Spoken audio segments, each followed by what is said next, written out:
السلام عليكم ورحمة الله تعالى وبركاته. الحمد لله والصلاة والسلام على رسول الله وعلى آله وأصحابه حزب الله. கண்ணியத்திற்குரிய அல்லாஹ் நல்லடியார்களே, நாம் பூமான் நபி ஸல்லல்லாஹு அலைஹி வஸல்லம் அவருடைய புனித வரலாற்றை இன்றைக்கு 7வது தொடராக நாம் கேட்க இருக்கிறோம்.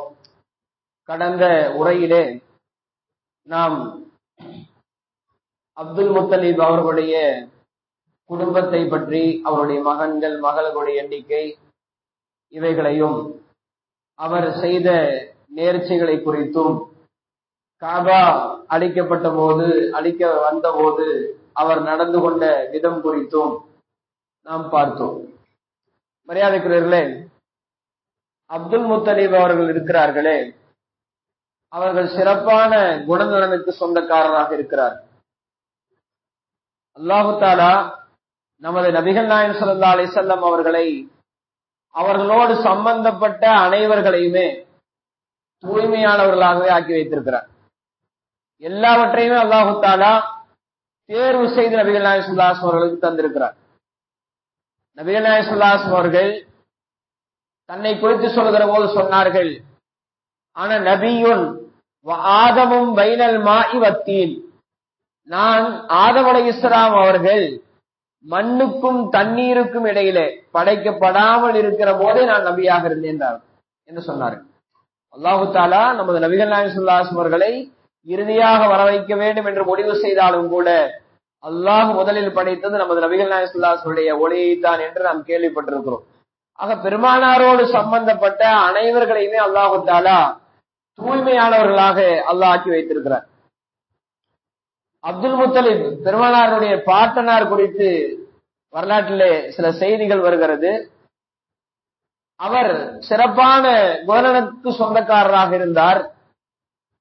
அவர் என்னவெல்லாம் நினைத்தாரோ, அவர் இப்படியெல்லாம் செய்ய வேண்டும் என்று நினைத்தாரோ, அதிலே அவர் நினைத்த காரியங்கள் எல்லாம் பெருமானார் ஸல்லல்லாஹு அலைஹி வஸல்லம் அவர்கள் நபியாக ஆன பின்னால் இஸ்லாமிய சட்டங்களாக அவைகள் வடிவம் பெற்றிருக்கின்றன. அதாவது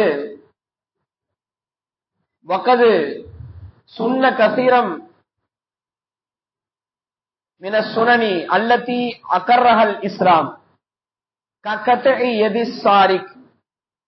அப்துல் முத்தலிப் என்ன காரியங்கள் எல்லாம் நினைத்திருந்தாரோ அந்த காரியங்களை அல்லாஹு தஆலா பெருமானார் ஸல்லல்லாஹு அலைஹி வஸல்லம் அவர்களின் மூலமாக அவரை நபியாக ஆக்கி இஸ்லாமிய சட்ட வடிவமாக கொண்டு வந்தான்.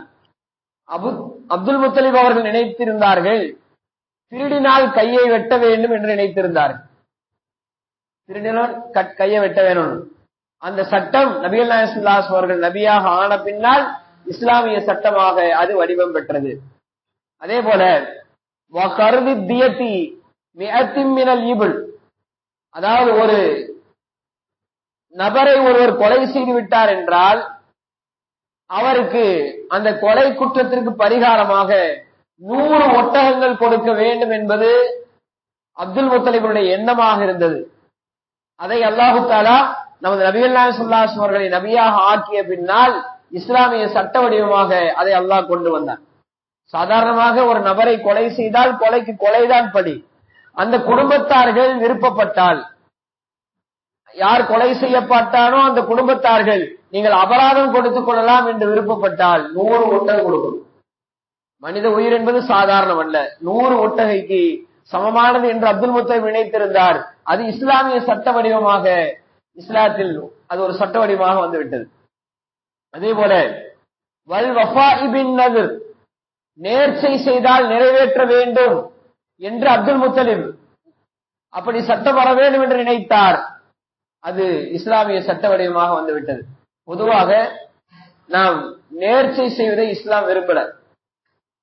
எனக்கு இந்த காரியம் நடந்தா நான் நேர்ச்சை செய்வேன், இதை நிறைவேற்றுறேன் அப்படின்னு சொல்லி நேர்ச்சை செய்வதை நம்முடைய இஸ்லாமிய மார்க்கம் விரும்பல. அல்லாஹ்விடத்துல கேட்கணும், யா அல்லாஹ் என் கஷ்டத்தை நீக்கித்தா, எனக்கு இந்த தொழில பரக்கத்தை தா என்று அல்லாஹ்விட்ட திரும்ப திரும்ப கேட்டுக்கொண்டே இருக்க வேண்டும். நீ இதை நிறைவேற்றி தந்தால் நான் உனக்கு இந்த காரியத்தை செய்கிறேன் அல்லாஹ் என்று அல்லாஹ்விடத்திலே நேர்ச்சை செய்வது தவிர்க்கப்பட வேண்டும். அப்படி நேர்ச்சை செய்தால் கண்டிப்பாக நிறைவேற்ற வேண்டும். நேர்ச்சை செய்வது வணக்கங்களை மாத்திரம்தான் நேர்ச்சை செய்யணும். சாப்பாடு கொடுக்குறேன் 10 பேருக்கு அப்படி நேர்ச்சி பண்ணலாம். தொழுகிறேன், எனக்கு இந்த காரியம் நிறைவேறினா தொழுகிறேன் அப்படின்னு நேர்ச்சி செய்யலாம். எனக்கு இந்த காரியம் நடந்தால் நான் நோன்பு வைக்கிறேன், இப்படி எல்லாம் நேர்ச்சி செய்யலாம். இது அல்லாம வணக்கம் அல்லாத எதையும் நேர்ச்சி செய்யக்கூடாது. சில பேர்லாம் போய் நான் மொட்டை போடுறேன்னு நேர்ச்சி பண்றாங்க. தர்கால போய் மொட்டை போடுறேன், முடி கொடுப்பது என்ன அது வணக்கமா? யோசிச்சு பார்க்கணும். இதெல்லாம் நேர்ச்சி அல்ல. எது வணக்கமோ அதைத்தான் நேர்ச்சியாக செய்ய வேண்டும். அப்படி நேர்ச்சி செய்தால் நிறைவேற்ற வேண்டும் என்பது இஸ்லாமிய சட்டம்.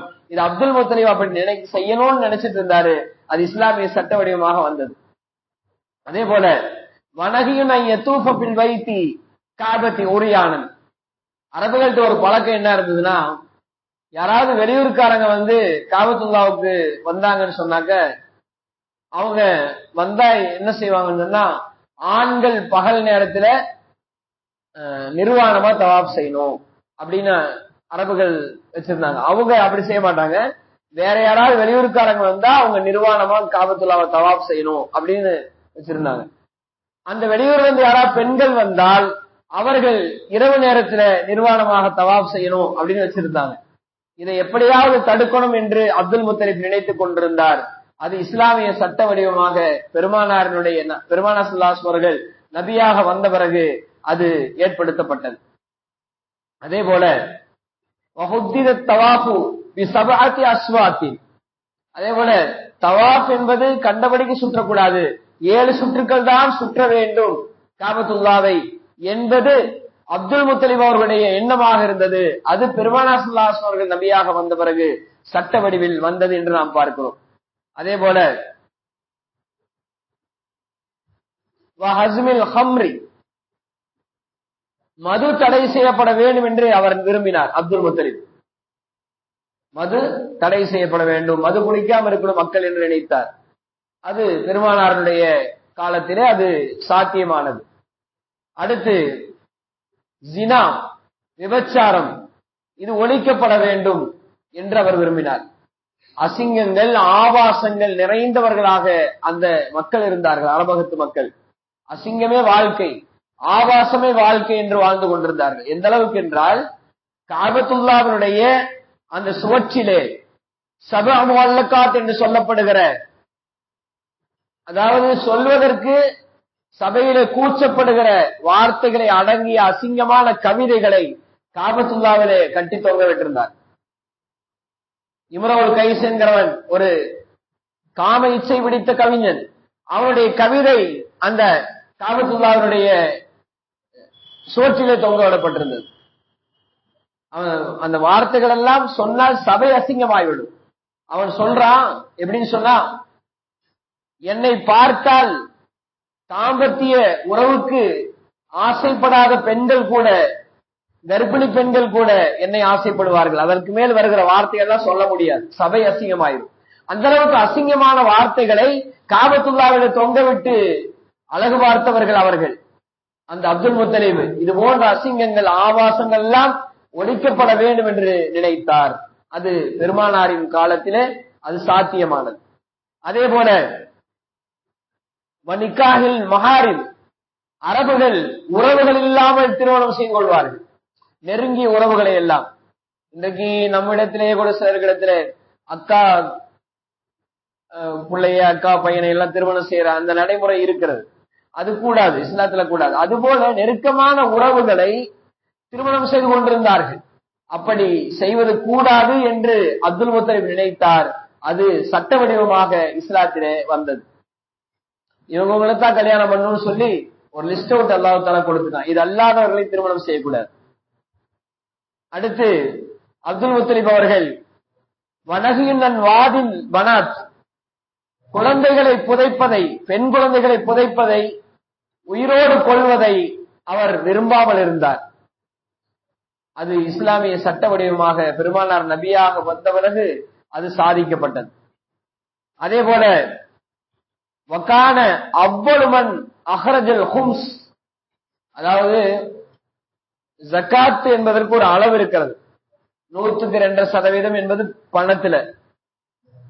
விவசாய பொருட்கள் இருக்கிறது, அவைகளுக்கு ஜகாத் இருக்கிறது. அதனுடைய ஒரு அளவு என்னவென்றால் 650 கிலோ அது உற்பத்தி செய்தா அது என்ன பொருள் அப்படிங்கறதெல்லாம் விரிவான விளக்கங்கள் இன்ஷா அல்லாஹ் ஜகாத் சம்பந்தமா பேசும்போது சொல்லுவோம். எந்த பொருளுக்கு ஜகாத் கொடுக்க வேண்டியதுல எதற்கு கொடுக்கணும் அப்படிங்கிறது. அப்படி விவசாய பூமியில் விளைந்து வந்தால் அது வானம் பார்த்த பூமியாக இருந்தால், நம்ம நீர் பாய்ச்ச வேண்டியதில்லை, வானம் பார்த்த பூமியாக இருந்தால் அதுல விளைகிறதுல இப்ப உதாரணமா 1000 கிலோ கிடைச்சதுன்னு சொன்னா அதுல 100க்கு 5 அப்படிங்கிற விதத்துல 200 கிலோ கொடுத்துடணும், ஜக்காத்தா கொடுக்கணும். வானம் பார்த்த பூமி இல்லாமல் நாம நீர் பாய்ச்சி விளைந்ததாக இருந்தால் அதிலே 10க்கு 1, 1000 கிலோனா 100 கிலோ கொடுக்கணும், ஜக்காத்து கொடுக்கணும் அப்படின்னு. அப்போ அப்துல் முத்தலிப் நினைத்திருந்தார் 5ல் 1 ஜக்காத்தாக கொடுக்கணும் விவசாய பூமிகள்ல இருந்து அப்படிங்கறத அவர் ஏழைகளுக்கு கொடுக்கணும்னு நினைச்சிட்டு இருந்தாரு. அது பெருமானார் ஸல்லல்லாஹு அலைஹி வஸல்லம் அவர்கள் நபியாக வந்த பிறகு சாத்தியமானது. இப்படி அற்புதமான குணநலனுக்கு சொந்தக்காரராக அப்துல் முத்தலிப் இருந்தார். அவர் என்னவெல்லாம் நினைத்தாரோ அவைகளெல்லாம் இஸ்லாமிய சட்ட வடிவில் சட்டமாக வந்தது என்பதை நாம் பார்க்கிறோம். இன்ஷா அல்லாஹ் மேலும் பெருமானாருடைய வரலாற்றை தொடர்ந்து நாம் பார்ப்போம். அல்லாஹு தஆலா பெருமானாருடைய வரலாற்றை கேட்பதன் மூலமாக அதிலிருந்து கிடைக்கிற படிப்பினைகளை பின்பற்றி நடக்கூடிய நல்வாக்கியத்தை அல்லாஹு தஆலா அவனுக்கு தந்தல்வானாக. ஆமீன். ஆகிர் தஅவானா அல்ஹம்துலில்லாஹி ரப்பில் ஆலமீன். அஸ்ஸலாமு அலைக்கும் வரஹ்மத்துல்லாஹி தஆலா வபரகாத்துஹு. சுப்ஹானல்லாஹி பிஹம்திஹி சுப்ஹானக்கல்லாஹும்ம வபிஹம்திக நஷ்ஹது அன் லா இலாஹா இல்லா அன்த வனஸ்தக்ஃபிருக வனதூபு இலைக். ஆமீன். சுப்ஹான ரப்பிக ரப்பில் இஸ்ஸத்தி அம்மா யசிஃபூன் வஸலாமுன் அலல் முர்ஸலீன் வல்ஹம்துலில்லாஹி ரப்பில் ஆலமீன். ஸல்லல்லாஹு அலா முஹம்மத் ஸல்லல்லாஹு அலைஹி வஸல்லம். ஸல்லல்லாஹு அலா முஹம்மத் ஸல்லல்லாஹு அலைஹி வஸல்லம். ஸல்லல்லாஹு அலா முஹம்மத் யா ரப்பி ஸல்லி